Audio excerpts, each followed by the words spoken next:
El poder del engaño es algo que continuamente vemos a lo largo de la historia y la narrativa bíblica.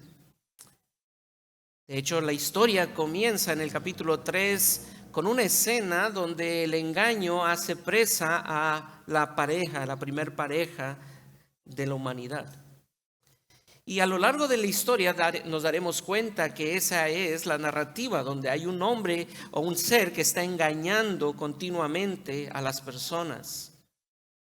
Hay un hombre llamado C.S. Lewis que escribe varios libros y es el autor de las Crónicas de Narnia. Y él escribe un libro con ese tono de sátira, ese es su estilo en ese libro, que se llama Cartas del Diablo a su sobrino.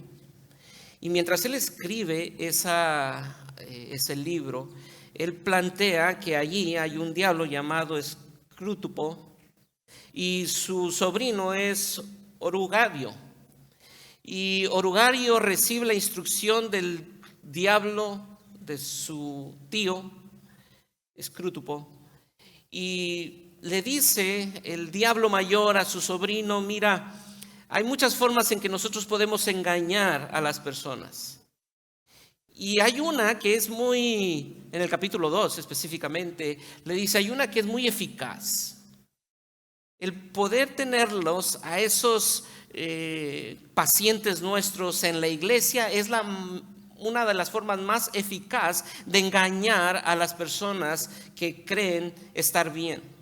Y voy a citarlo literalmente, y dice así en este libro: en la actualidad, la misma iglesia es uno de nuestros grandes aliados, le dice el diablo mayor o el tío a su sobrino. En la actualidad, la misma iglesia es uno de nuestros grandes aliados.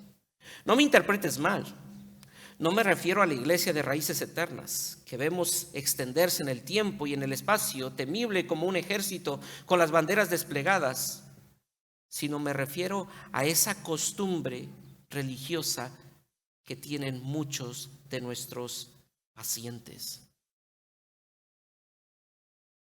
Y es que, ¿sabes que la religión es uno de los instrumentos más eficaces para engañar tu corazón y hacerte creer que estás bien cuando estás mal?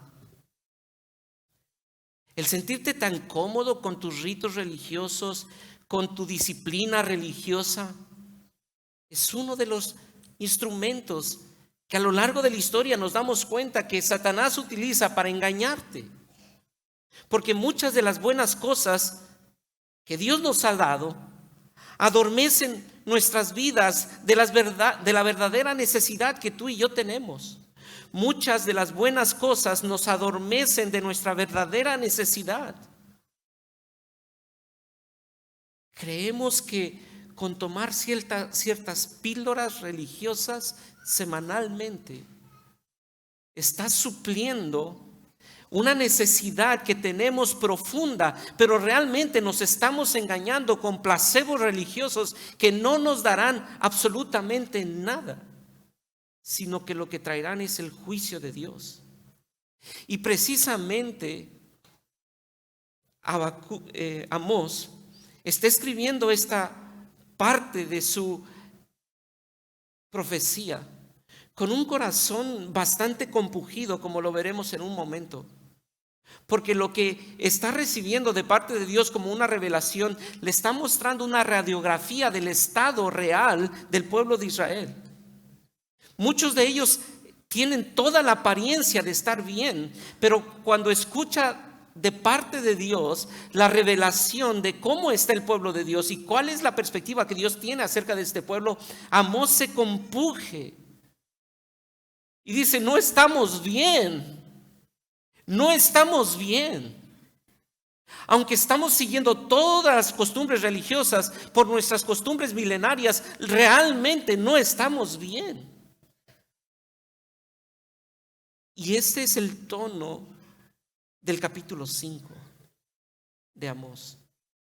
Y quisiera pedirte que navegáramos por este capítulo y veamos esas dos lamentaciones que surgen del corazón de Amós al ver la condición a través de esta revelación que Dios le da a Amós.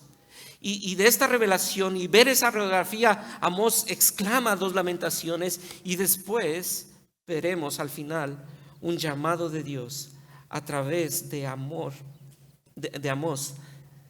un llamado de Dios a través de Amós, y al final tendremos una conclusión que creo que nos mostrará el mensaje de este capítulo. Así que hoy veremos dos lamentaciones y un llamado. Y la primera lamentación la encontramos en Amós, capítulo 5. Vayamos a Amós, capítulo 5. Y acompáñenme, por favor. Voy a estar yendo por este capítulo y necesito que ustedes me ayuden en seguir el flujo, porque estos 3 puntos, aunque son el bosquejo, no están en ese orden cronológico de los versículos, sino vamos a seguirlo así para efectos de seguir este bosquejo.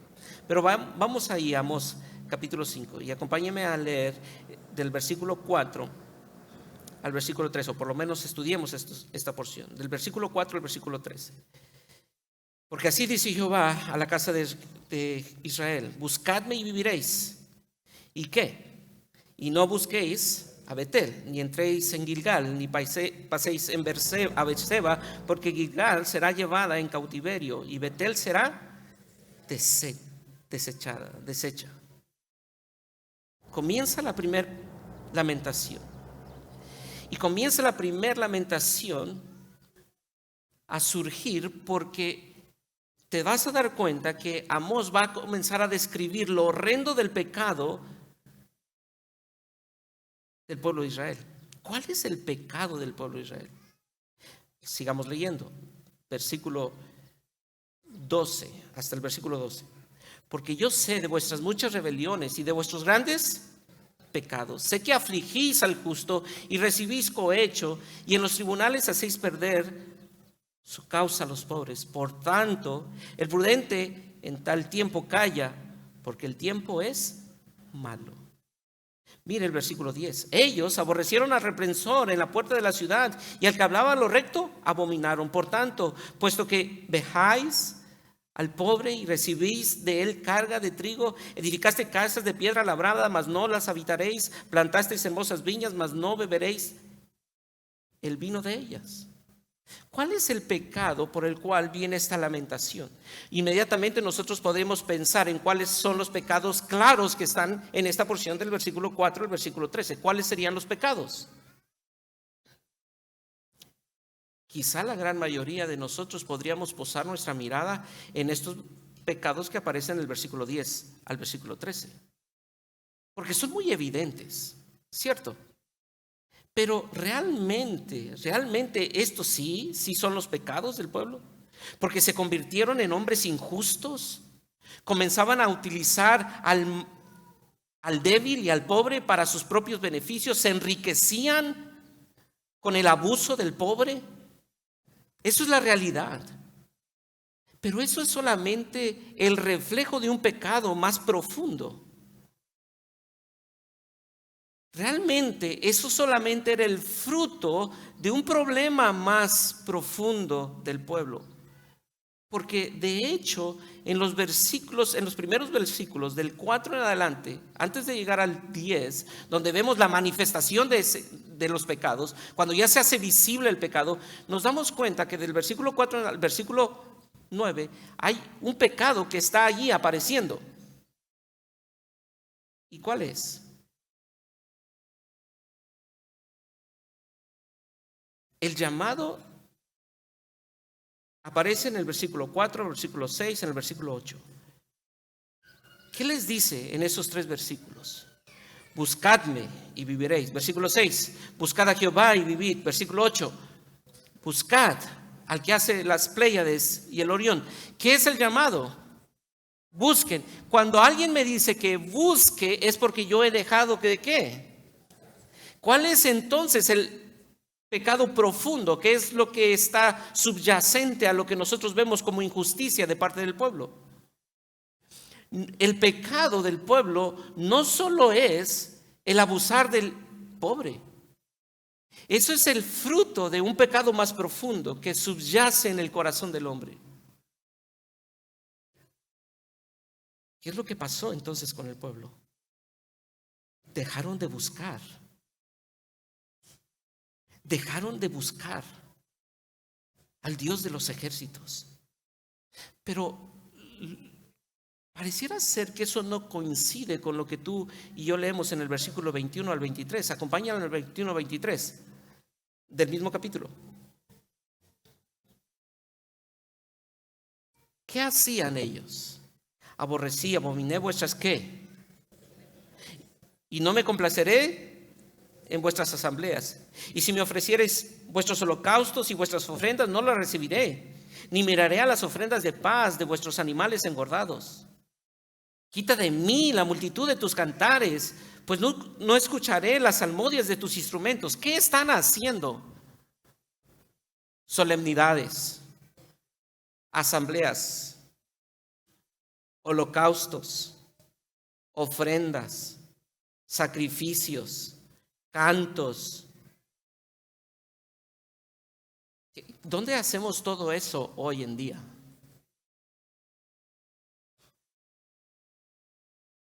Yo espero que ustedes sepan a qué me estoy refiriendo. O sea, todo eso es lo que usted y yo estamos haciendo aquí hoy. ¿Cierto? Y a un pueblo que se está reuniendo, cantando, diciendo, gozándose, llorando, a él les dice, a ese pueblo, busquen. Pero si estamos aquí, si estamos reunidos como asamblea, gozándonos, busquen. Porque el problema de sus injusticias es que ustedes han dejado de buscarme. En apariencia están bien y cumplen con todo, pero busquen, porque el problema es que me han dejado de buscar. Han dejado de buscarme. Y eso es lo que Jeremías le va a decir al pueblo del sur. Si tú lees Jeremías capítulo 2, versículo 13, te das cuenta que es el mismo llamado. Hay dos males que hizo mi pueblo. Me dejaron a mí, fuente de agua, y cavaron para sí cisternas rotas que no retienen agua. ¿Qué es el problema del pueblo no solamente del norte? Este es un mensaje, Amós le está dirigiendo este mensaje al pueblo del norte. Pero ¿sabes qué hizo el pueblo del sur? Lo mismo. Dejaron de buscar. ¿Y sabes qué es lo que tú y yo hacemos? Dejamos de buscar. Entonces el problema de nuestras injusticias, que son las cosas externas de nuestro pecado, tienen un problema subyacente, que es que nuestro corazón ha dejado de buscar a Dios. Dejaron de buscar a Dios. Y no solamente dejaron de buscar a Dios, sino volvamos al pasaje y nota al versículo 4. Pero así dice Jehová a la casa de Israel: buscadme y viviréis. Y ahora viene un mandato negativo. Versículo 5. Estoy en Amós capítulo 5, versículo 5. ¿Y qué? Y no busquéis a Betel, ni entréis en Gilgal, ni paséis a Berseba. Y es interesante ver que aquí específicamente Amós le dice: no me busquen donde no me deben de buscar. Pero cuando tú piensas, ¿qué son estos tres lugares? De verdad, te das cuenta que estos lugares tenían un alto relieve en la cultura judía. Porque, ¿qué es Betel? ¿Recuerdas que Jacob llegó a Betel? En el capítulo 28 de Génesis encontramos a Jacob allí con un nombre, Jacob, y sale de Betel como Israel. Es allí donde se encuentra Jacob y Dios. Y por lo menos hay 2 ocasiones más donde hay un encuentro entre Jacob y Dios. Así que en la historia de los israelitas, Betel es un lugar donde se experimenta la presencia de Dios con una potencia tal que te cambia el nombre. Betel, entonces, para ellos era el lugar donde Dios le cambió el nombre a nuestro padre. Ese lugar fue donde Jacob tuvo el encuentro con Dios y Dios lo transformó a tal punto que le dijo: no te llamarás más Job, sino serás Israel. Betel. Pero hay un segundo lugar. ¿Cuál es? ¿Sí lo ven? Berseba. Berseba. Este es un segundo santuario para la cultura judía. En Génesis capítulo 21 nosotros encontramos ahí el relato de esa primer visita de Abraham a ese lugar, donde un rey pagano llamado Abimelech se encuentra con él. Y en Berseba este rey le dice a Abraham: es notorio que Dios está contigo en todo lo que haces. En primer lugar, la presencia de Dios transforma a Jacob. Segundo lugar, los paganos se dan cuenta de que Dios está con Abraham y le dicen: es notorio, es visible que el Dios tuyo está contigo y prospera todo lo que haces. Fue de hecho allí en Berseba cuando nosotros encontramos que cada uno de los patriarcas, Abraham, Isaac y Jacob, tuvieron un encuentro y recibieron esa voz del cielo de parte de Dios que les dijo: yo estoy contigo, yo estoy contigo. A los 3 patriarcas Dios se les reveló y le dijo: yo estoy contigo. Y al final encontramos a otro lugar, Gilgal. Entonces los primeros 2 santuarios, el primero es la manifestación de la presencia de Dios transformadora que cambia a Jacob. Segundo lugar, Berseba, el lugar donde se reconoce la bendición de Dios en los 3 patriarcas. Tercer lugar, Gilgal. Este lugar entró por primera vez en la historia del pueblo de Dios cuando los israelitas están a punto de invadir Jericó. Y Gilgal es el primer lugar donde establecen su campamento. Josué capítulo 4. Y allí levantan un monumento de 12 piedras para conmemorar la bendición de Dios, para decir: Dios nos va a dar esta tierra. En el campamento del Gilgal es el santuario donde se proclama la herencia, la posesión de Dios. Todos estos son 3 santuarios que les dice algo al pueblo de Israel de lo que Dios ha hecho. Pero en ninguno de esos 3 está Dios. Apuntan hacia Dios, pero en ninguno de esos 3 está Dios. Y por eso Dios le dice, capítulo 5 de Amós: buscadme a mí y no vayas ni a Gilgal ni a Berseba. No vayas, por favor, a Betel. Ahí yo no estoy allí. Eso solamente es un santuario que apunta hacia mi bondad y hacia mi misericordia, hacia mi poder, pero yo no estoy allí. Búscame a mí. Búscame a mí. Hermanos, este pueblo no dejó de practicar lo que siempre practicaban. Y no dejaron de añorar lo que siempre añoraban. Pero cuando el pecado fue descubierto, se dieron cuenta que la profundidad de su pecado era mucho más grande de lo que ellos imaginaban. Y Amós está escuchando esto de parte de Dios como una revelación. Y Amós, siendo un profeta en este momento, no había sido profeta, no venía de una ascendencia de profetas, pero conociendo el contexto y la cultura de su nación, decía: pero Gilgal, Betel, Berseba, Son nuestros santuarios y ahora Dios le dice, no, ahí no. Búscame a mí. Búscame a mí. El corazón de este pueblo se había apartado de Dios. Ya no estaba esa pasión por Dios. Ya no estaba ese deleite en Él. Todo era un ritualismo frío y religioso. De venir y cumplir las normas porque pues somos judíos. Esa es nuestra cultura.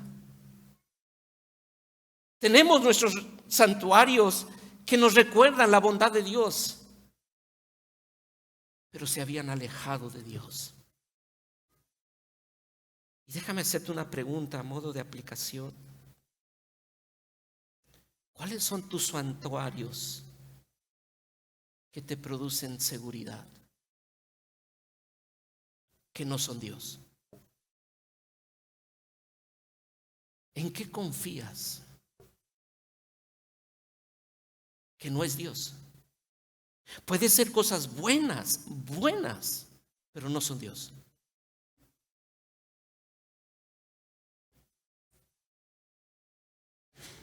¿Tu ministerio? Luis, ¿es acaso tu ministerio? El hecho de predicar, el hecho de poder hacer un exégesis. Quizá es tu tiempo en la iglesia. Yo claro que busco a Dios. No sabes cuánto tiempo he venido a la iglesia. ¿Sabes quién eran mis padres? Si no, déjame te digo. ¿Es eso? Nada de eso es malo.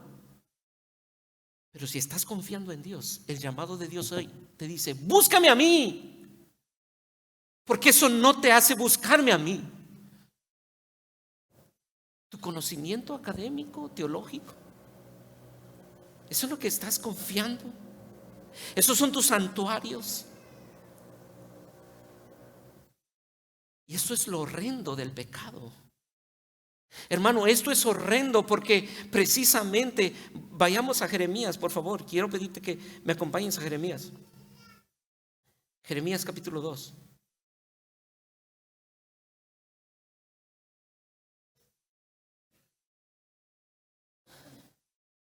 Ahora Jeremías le va a hablar al pueblo del sur, como dije hace un momento.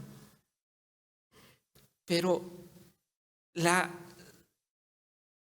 profecía de Jeremías nos deja notar el dolor que hay en Dios al ver que su pueblo, que ha recibido la bondad, la misericordia, las manifestaciones de gracia para con ellos, este pueblo lo ha abandonado. Y por eso es horrendo el pecado.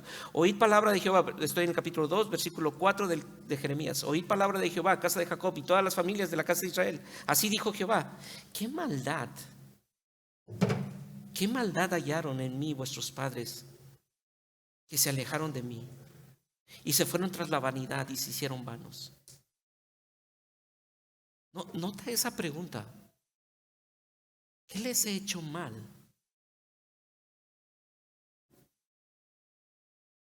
Y no dijeron: ¿dónde está Jehová que nos hizo subir de la tierra de Egipto, que nos condujo por el desierto, por una tierra desierta y despoblada, por tierra seca de sombra de muerte, por una tierra por la cual no pasó varón, ni allí habitó hombre?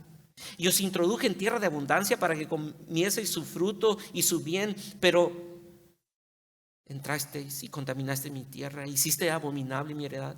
Los sacerdotes no dijeron: ¿dónde está Jehová?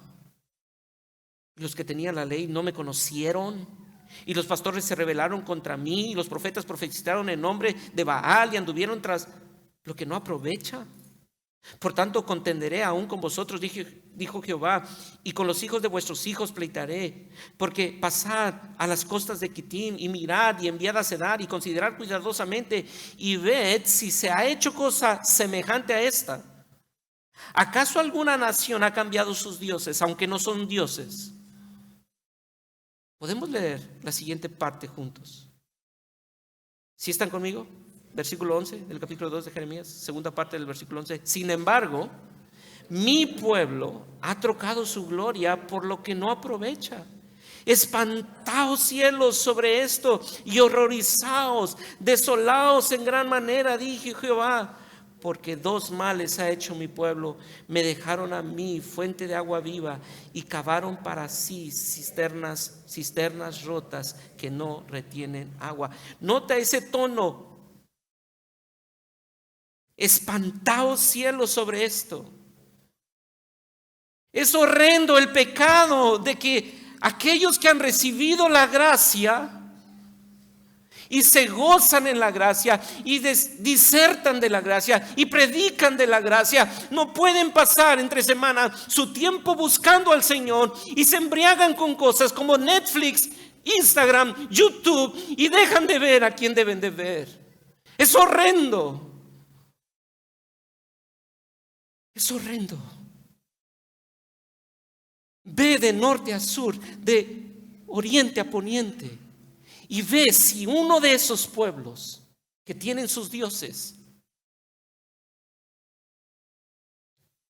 hacen lo mismo que mi pueblo hace.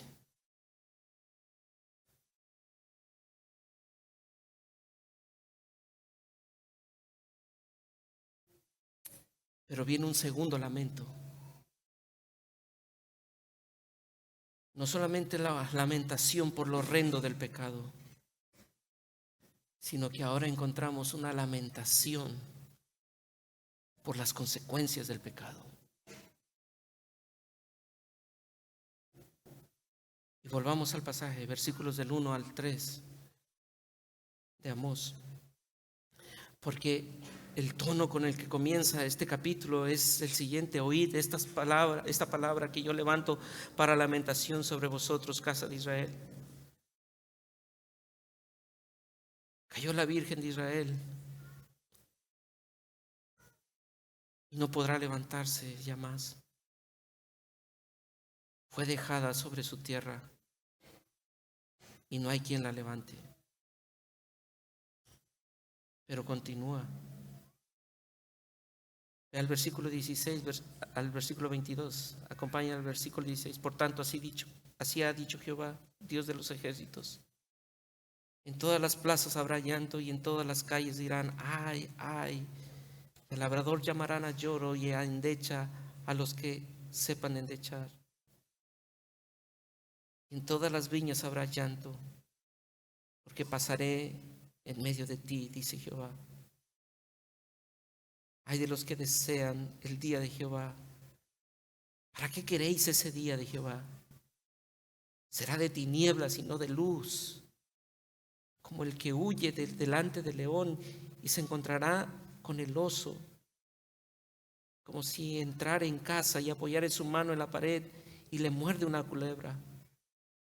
No será el día de Jehová tinieblas y no luz, oscuridad que no tiene resplandor. Ambas partes de este capítulo describen lo terrible que serán las consecuencias por el pecado. Amós está escuchando esto y la primera parte del capítulo diciendo: cayó la Virgen de Israel y no podrá levantarse más. Fue dejada sobre su tierra y no hay quien la levante. Y la pregunta es: ¿y qué pasa con Gilgal? ¿Y acaso no ahí está el monumento donde nosotros recordamos que Dios nos ha dado la tierra?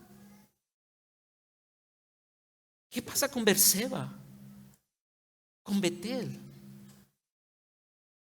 ¿Y acaso Dios se ha olvidado de eso? ¿Dónde está su fidelidad? Es que los que son su pueblo no son por descendencia sanguínea, son por los que creen y buscan a Jehová. Y eso es una realidad no solamente para ti, sino para ellos. Para ellos.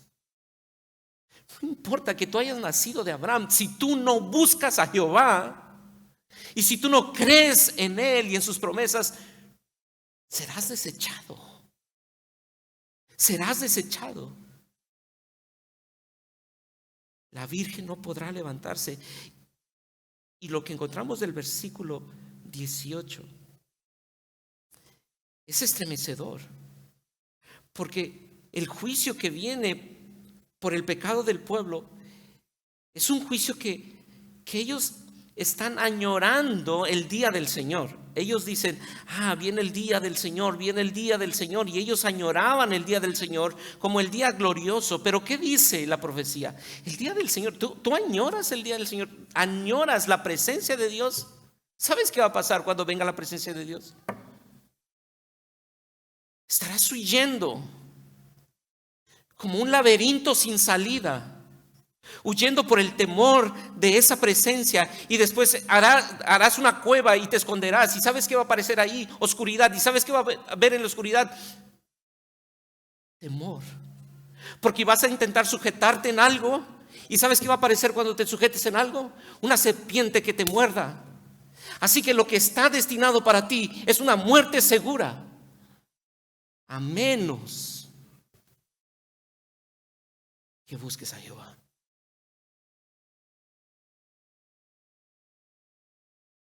Hermanos, lo que nosotros encontramos en la historia nos hace ver que eso es real. Estamos leyendo la profecía de Amós 30 años antes de que el pueblo asirio entre. Pero cuando lo ves hacia adelante, y hoy tú y yo que estamos en el año 2024 y vemos hacia atrás, y te das cuenta que la historia se cumplió. La historia es un testigo de que eso que Dios había dicho se cumplió. Se cumplió. Cayó la Virgen y fue cautiva. Y esta lamentación tenía la intención de hacerle ver al pueblo que no podían engañarse. La mayoría de la gente que se encontraba en Betel, que confiaba en Berseba, que abrazaba a Gilgal, ellos se consideraban herederos legítimos de la promesa de Dios. Pero Amós y la historia se encuentran para proclamar que la mayoría de los que confiaban por abrazar Betel, Gilgal y Berseba estaban totalmente equivocados. Esa amarga realidad permitió que descubrieran que una cosa es conocer una promesa y que otra muy distinta es heredarla. Una cosa es saber lo que Dios ha prometido y otra muy distinta es heredar tú esa promesa. Y el pueblo de Israel estaba confiando más en una descendencia que en el Dios que había prometido esa descendencia. Estaba confiando más en sus santuarios que al Dios a quien apuntaban esos santuarios.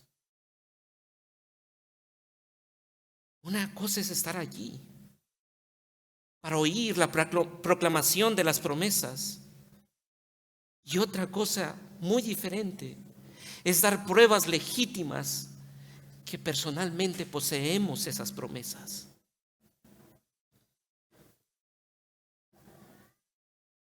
Déjeme aplicar esto.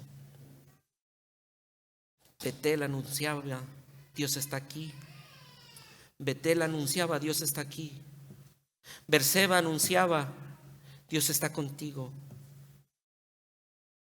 Gilgal apuntaba a una herencia inalienable, una herencia incorruptible. Y sabes, estoy seguro que tú y yo hemos escuchado de esas promesas que hay en Cristo. Porque Cristo es el Dios encarnado que habitó entre nosotros. Cristo es el Dios que está aquí, el Dios encarnado. Y no solamente Cristo está aquí, Cristo está en mí. Él es mi Berseba, Dios está conmigo. Y tú has escuchado eso. Dios vino y habitó entre nosotros y vimos su gloria, gloria como del unigénito. Dios está aquí. Él es el Berseba, Él puede estar en ti. Él se puede gozar en ti y tú gozarte en Él. Y eso te da la promesa de tu Gilgal, de una promesa, de una herencia incorruptible, inmarcesible, reservada en los cielos para aquellos que han creído en Él. Eso tú lo has escuchado. La pregunta ¿es tuyo? Porque una cosa es escucharla, otra cosa es poseerla. Es tuyo. Mi querido oyente, yo no te quiero hacer dudar de tu salvación. Dios me libre de hacer dudar a alguna de sus ovejas o lastimar a alguna de sus ovejas que Él compró a precio de sangre. Pero Pablo le dice a los hermanos de Corinto: examinaos a vosotros mismos y probad si estáis en la fe. Porque hoy hay esperanza. Hoy hay esperanza. Si tú te das cuenta que es escuchado, pero no es tuyo, hoy hay esperanza. Que Él sea tuyo hoy antes de partir de aquí. Que Él sea tuyo. Está a tu disposición, está a tu alcance. Y que el Espíritu Santo produzca en ti una obra regeneradora para que creas en Él. Porque esa consecuencia es real. Es real. Así que ruego a Dios que Él sea tu Betel, que Él sea tu Berseba y que Él sea la garantía de tu Gilgal, de esa herencia, de esa herencia. Y es aquí cuando viene este llamado, y es el punto número 3. Llamado de Jehová de los ejércitos a pesar del pecado.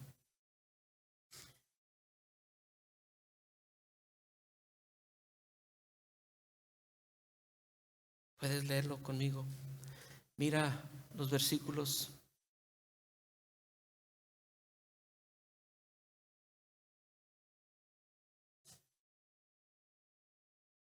14 al 15, 23 al 27. Buscar lo bueno y no lo malo, para que viváis, porque así Jehová, Dios de los ejércitos, estará con vosotros.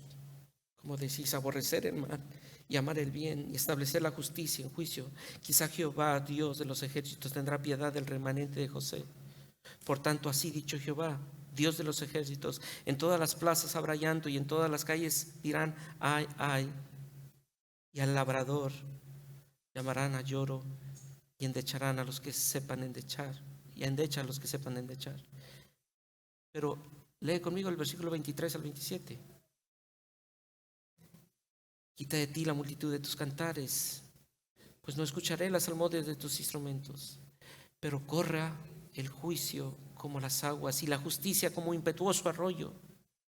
¿Me ofreciste sacrificio, ofrenda en el desierto en 40 años, oh casa de Israel? Antes bien, llevabais el tabernáculo de vuestro Moloc y de Kiun, ídolos vuestros, la estrella de vuestros dioses que os hicisteis. Os haré pues transportar más allá de Damasco, ha dicho Jehová, cuyo nombre es Dios de los ejércitos. Ahora, aquí Dios le da un llamado de advertencia, pero también un llamado de venir y buscar. Y quisiera decir esto en este momento. Si tú no eres creyente, tú tienes que escuchar esta voz de Dios que te invita a venir para arrepentirte de tus pecados, y ponerlo a Él como el más grande tesoro de tu vida, como el Señor de tu vida. Si tú no has creído en Cristo, si a pesar de estar aquí por muchos años, o quizás la primera o segunda o tercera vez que vienes y no has creído, hoy te invito, cree en el Señor. Porque Él mismo dice, búscame y vivirás. Pero también quiero decir unas palabras para la iglesia. Para la iglesia. El llamado de Dios para ti como iglesia es el mismo. No para salvación, sino para tu santificación. Busca a Jehová y vivirán. De hecho, en los versículos 4, 6, 8, 14, el llamado es buscadme y viviréis. Y es bueno pensar en que Amós está aquí dando esta profecía, pero tiene la intención de dar esa esperanza, porque este pueblo lo que merecía era el juicio de Dios. En ese momento ellos merecían el juicio de Dios, pero Amós da una palabra de esperanza y les dice, busquen, porque hay posibilidad de que vivan. De hecho, acompáñame ahí al versículo 15. Aborreced el mal y amad el bien y establecer la justicia en juicio. Y mira esa palabra que utiliza. Segunda parte del versículo 15. ¿Qué dice? Quizá Jehová, Dios de los ejércitos, tendrá piedad del remanente de José. ¿Qué está diciendo? Mira, nosotros no merecemos más que el justo juicio de Dios. Porque nos hemos olvidado, hemos sido injustos. Hemos sido injustos porque nos hemos olvidado de Dios, no hemos buscado a Dios, no, nos hemos apartado de Dios. A pesar de tener todo nuestro ritualismo, merecemos el justo juicio de Dios. Y Dios viene y va a traer su juicio. Y la Virgen será desollada. Pero, busquemos a Jehová. Y puede ser que se siga compadeciendo de nosotros. Y vivamos. Busca a Jehová. Así que Amós, aunque muchos lo han catalogado como el profeta de poca esperanza, realmente cuando tú ves estas expresiones de Amós, te estás dando cuenta que lo que él está dando es esperanza. Busquen a Jehová. Pero esta búsqueda, ahora volvamos a esta búsqueda. Esta búsqueda tiene una expresión.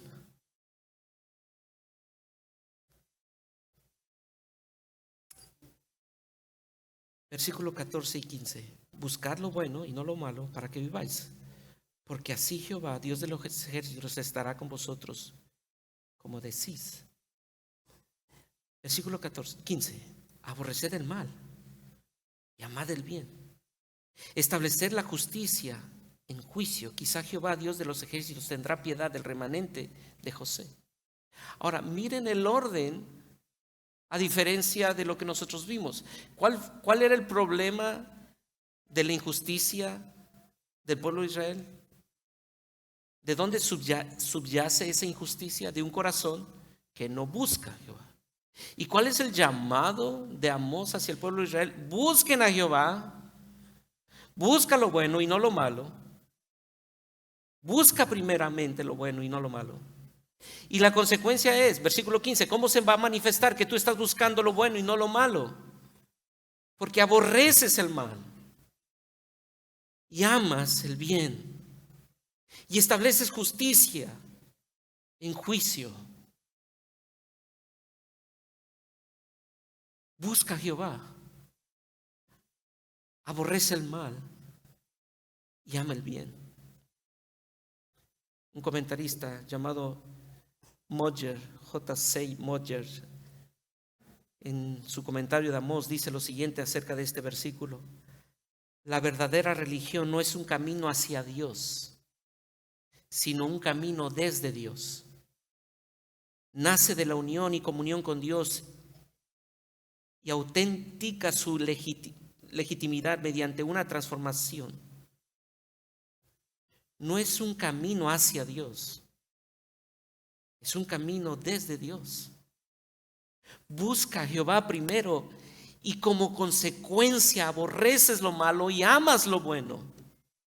No pienses en cambiar la superficialidad de tu pecado sin primero buscar y determinar unirte a Jehová. El gran llamado de Amós es: busquen a Jehová y vivid. Busquen a Jehová. Y de hecho, cuando tú ves ese llamado de Amós, de buscar a Jehová, pareciera ser que la palabra vivid es una palabra que está en un imperativo. Y cuando piensas en el imperativo es un mandato, pero me están mandando a buscar a Jehová y vivir. Yo pensaba que era como consecuencia de buscar a Jehová yo vivo. No, yo no puedo obedecer el vivir. Pero Amós dice: vivid es un mandato. Vivid, porque no hay vida fuera de la fuente de la vida. Tu responsabilidad es: vive. Y eso me hizo pensar en lo que Juan dice en el capítulo 15. Yo soy la vid verdadera, vosotros los pámpanos. El que permanece en mí, yo en él, este lleva mucho fruto, porque separado de mí nada podéis hacer. Mi responsabilidad es buscar a Jehová y vivid. Yo no tengo vida si no estoy en él. Busca a Jehová.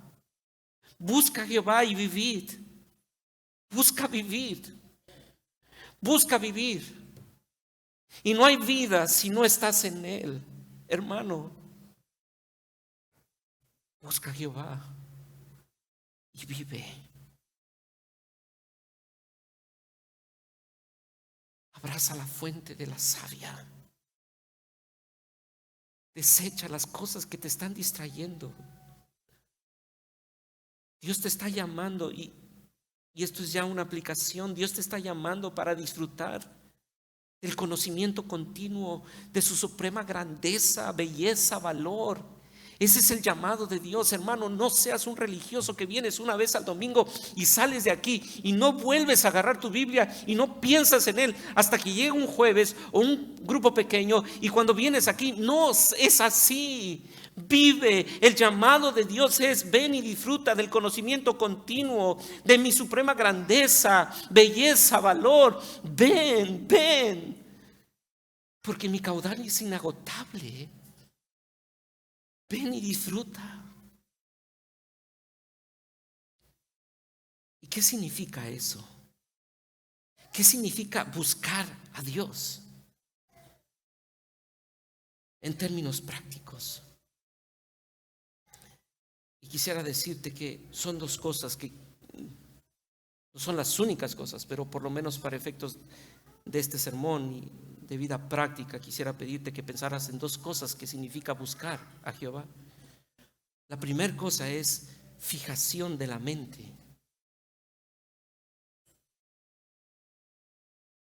Buscar a Jehová es fijar mi mente en Dios. Los post-it han sido un éxito, ¿verdad? ¿Sí saben qué son los post-it? Sí. Bueno, yo espero que todos sepan, nada más que quizá hemos sentido muy duro o mucho ruido que nos ha aturdido. Pero los post-it fueron un éxito porque nos permiten colocar ciertas notas en lugares donde nosotros sabemos que necesitamos recordarlos. ¿Quién no ha puesto un post-it frente a su monitor? Es para recordar. Tengo esta tarea pendiente. El ejercicio de poner mi mente y decirle a mi mente cada día: la fuente de tu gozo es Cristo. Fijo mi mente: Luis, no hay nada más que satisfaga tu alma que Cristo. No puedes poner tu esperanza en tu ministerio, en tus hijos, en tu esposa. No puedes poner tu confianza en ningún bien, sino en el único que es el mayor bien, Cristo Jesús. No hay nada más. Fija tu mente allí. Y es precisamente lo que leemos en 1 Crónicas capítulo 22, versículo 19. Dispón ahora tu corazón y tu alma para buscar al Señor, tu Dios. Dispón tu corazón. Sujeta tu mente a eso. Y recuerdas como Pablo lo dice a los Colosenses en el capítulo 3, versículo 1 y 2. Si ustedes han resucitado con Cristo, busquen las cosas de arriba, donde está Cristo sentado a la diestra. Pongan, la Reina Valera lo traduce así, pongan la mira. Pero es, sujeta tu mente, o sea, piensa en eso. Hebreos capítulo 12. ¿Qué nos dice? Poner la mira en aquel que es el autor y el consumador de la fe. Sujeta tu mente a Él. Es una disposición y una fijación de la mente y del corazón.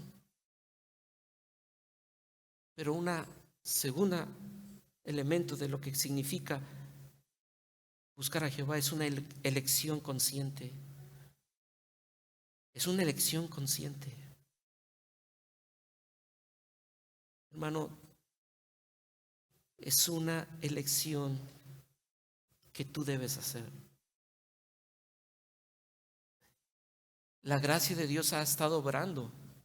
Y hoy en el devocional el hermano Marco nos decía, es impresionante ver cómo la gracia de Dios obra, porque produce tanto el querer como el hacer. Y eso es cierto. Pero si tú eres salvo, ahora tú tienes la posibilidad y la responsabilidad. Tienes la responsabilidad de elegir conscientemente que Cristo es la fuente de tu bien. Y eso lo tienes que hacer día tras día, momento tras momento, porque tu batalla, tú sabes, hermano, tú sabes, hermana, tú sabes cómo batallas con tu propio corazón. Que no es una vez al día, bueno fuera una vez al día. Es cada instante de tu vida, donde hay una lucha entre el bien y el mal, donde quieres discutir y ganar, pero allí tienes que ser consciente y decir, no, fijo mi mente y elijo conscientemente poner mi mirada en las cosas de arriba y no en las de la tierra. No más. Busco a Jehová. Sí, sigo disfrutando de las cosas, sigo gozándome en venir a la iglesia, sigo disfrutando de mi familia, pero no pongo mi esperanza en ellos, sino mi gozo está en Él. Ellos no cambian mi estado de ánimo, las circunstancias no determinan lo que yo siento, no es Cristo Jesús y su obra lo que me hace bien. Hermano, no hay nada que sea más atractivo que Jehová. No hay nada más disfrutable que nuestro Señor Jesucristo. Pero realmente nuestros ojos con facilidad pierden de vista a nuestro Dios por diferentes distractores y luces de santuarios que no son Dios. Nosotros debemos conscientemente fijar nuestra mirada en nuestro Dios. Y antes de terminar, quiero decir esto. Hermano, no hay nada que no esté apuntando hacia nuestro Señor.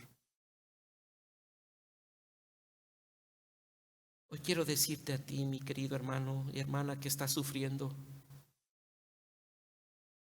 que quizá esos sufrimientos son cuerdas de amor que Él les está estirando para que tú vuelvas a Él y le busques. Dios quiere que le veas a Él en medio de tu dolor. Ese dolor no tiene fines terrenales solamente.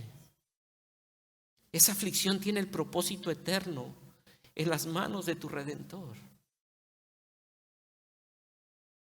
Vele a Él. Búscale a Él. Tu mayor bien no es tu salud. Tu mayor bien es encontrarte con Él. Tu mayor bien no es cambiar de casa, casarte.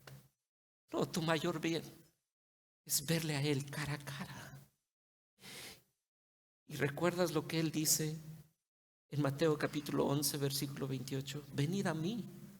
Jesucristo te dice, venid a mí. Tú que estás cansado y cargado, que yo te haré descansar. Llevad mi yugo sobre ti y aprended de mí, que soy manso y humilde de corazón. Aprende de mí, ven, ven, ven. Porque aquí tú vas a aprender lo que yo soy.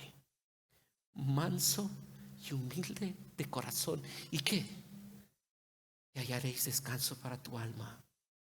No, la circunstancia puede ser que no cambie, pero vas a encontrarte con aquel que es manso y humilde de corazón.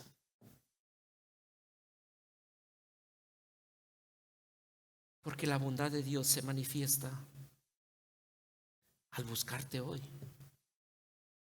Porque la bondad de Dios se manifiesta al buscarte hoy. Hoy tú búscale y vivirás. Búscale y vivirás. Bendito seas, Padre.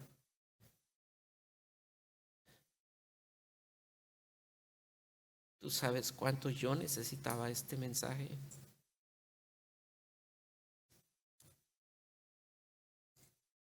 Y te agradezco porque sé que tú quieres hablar también a este grupo de creyentes y personas que están aquí. Porque aunque muchos pudiéramos ser fieles a una actividad como esta, pudiéramos estar confiando en santuarios que no son dioses, que no son Dios. Son ídolos que nos distraen. Pero hoy queremos decirte que te agradecemos por buscarnos, por no cansarte de buscarnos. Porque si hoy estamos aquí aún con vida, es porque nos estás buscando. Y al igual que el pueblo de Israel, cuando aún había tiempo, tú les hablaste y les dijiste, busquen, busquen. Hoy tú nos estás diciendo, búsquenme. Te pedimos perdón porque no te hemos buscado como debemos buscarte. Nos hemos distraído con facilidad. No hemos fijado nuestra mente y no hemos tomado la determinación consciente. Pero hoy queremos decirte, ayúdanos en nuestra debilidad y ve nuestro débil esfuerzo, pero hoy tomamos la determinación consciente de fijar nuestros ojos en ti. Que en medio de nuestras más profundas batallas o más públicas batallas, luchemos por fijar nuestra mirada en ti, por buscarte a ti, porque no hay vida fuera de ti. Así que hoy confiamos que tú nos ayudes y produzcas en nosotros el poder para vivir, fijando nuestra mirada en ti, buscándote a ti.